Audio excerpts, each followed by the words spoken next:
पनवेल बस डेपोमध्ये उभ्या असलेल्या एका बसला अचानक आग लागल्याची घटना समोर आली आहे।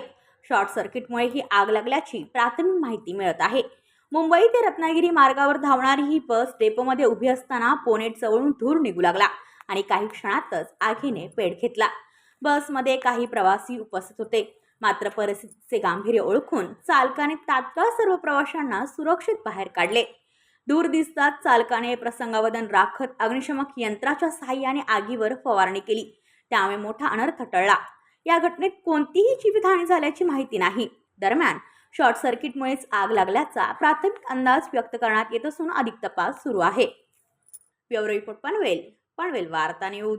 आपल्या परिसरातील बातम्या आमच्यापर्यंत पोहोचवण्यासाठी स्क्रीनवर दिलेल्या क्रमांकावर संपर्क साधू शकता। दूरध्वनी क्रमांक 8652414343।